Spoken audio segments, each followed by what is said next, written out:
All right, so we've had a lot of questions about blood products and administering blood products. So, when we are in the patient room and administering your blood products, unless it's an Epic downtime, you don't need 2 people to verify, because Epic is going to be your 2-person verifier. So, let's say we went down, we got our blood, here's my blood, here's my normal saline, because we want to make sure that we have both, and then I've got my blood tubing here. So at this point, I have verified and scanned everything in the computer, scanned and validated that it's the right patient, that this is the right blood, everything matches up. So when I do scan this, I'm going to scan the unit number, which is this top barcode, and I'm going to scan the product code, which is right here.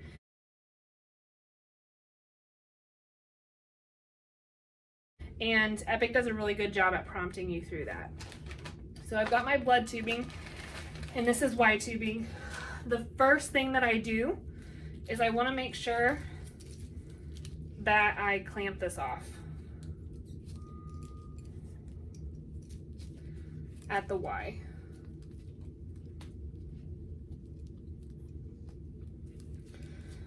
So you're going to clamp both of those off. Okay? So the first thing that you can do is you're going to spike your normal saline. And you can do this part before you have the blood. You can do this when you're going to get, before you're going to get the blood. Okay? And I'm going to set my roller clamp here because I'm going to prime my tubing with my saline first. So I'm going to undo this clamp because I've put the roller clamp on here. I'm going to squeeze this chamber, and you can see that there's a filter in here, okay?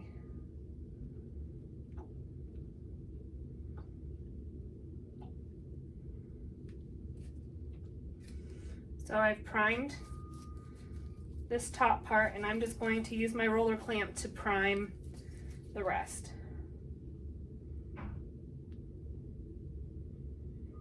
And I'm just going to watch that.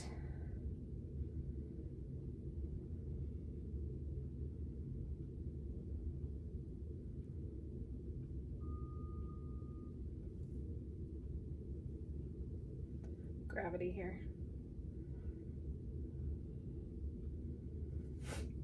And I've got it primed now. Okay? So once I have the normal saline primed, I can hook this up to my pump. So I'm going to do that. So, the channel here.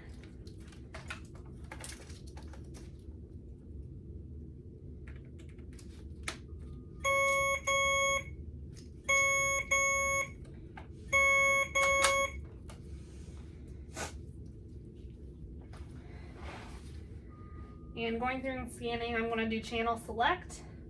So for this blood, it is a under the IV fluid, so I can select that, hit this part and hit B, and blood RBCs comes up. So this is correct, yes. So I'm going to start this off at 60, and we'll talk about that in a minute. Because now I'm going to prime the blood. So I'm going to make sure that I clamp off the saline now. I've got the blood clamped currently, and the bag may look a little different than this.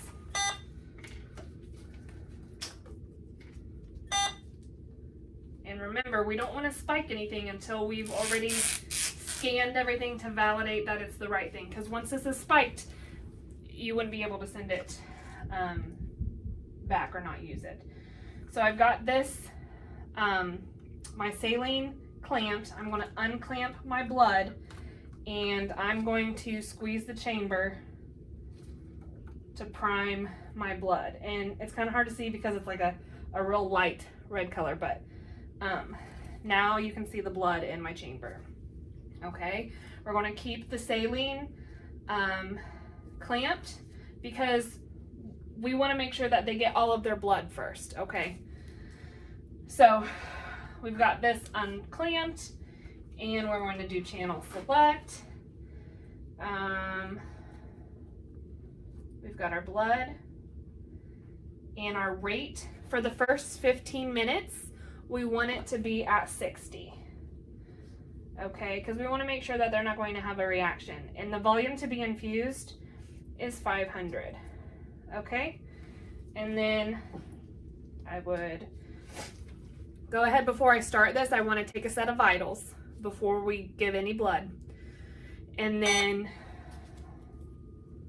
once you've gone through the process, you're going to start. And so then it's going through the patient. You need to stay at the bedside for 15 minutes. So you need to monitor the patient to make sure that they're not having any kind of reaction for 15 minutes, okay? Within that 15 minutes, you are going to take another set of vitals, okay? So you want to take your vitals before the transfusion, within 15 minutes, and then after 15 minutes, if they do not have any kind of reaction, they're doing good, they're tolerating everything, then what you're going to do is you're going to bump that rate up to usually 240.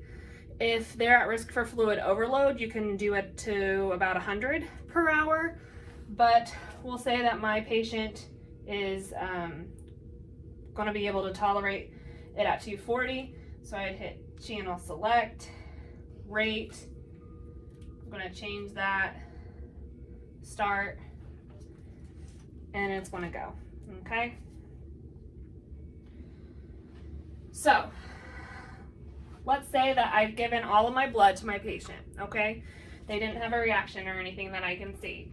So I'm going to make sure that I take a set of vitals when the transfusion ends. And then unless I suspect another any kind of transfusion reaction, my mandatory blood vitals, I'm done. So now, if you had a second unit of blood or something, then you could use the same tubing.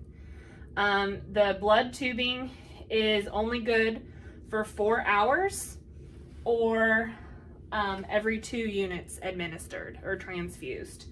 So I could use this same tubing for 2 units of blood as long as it didn't go over 4 hours. So, all right.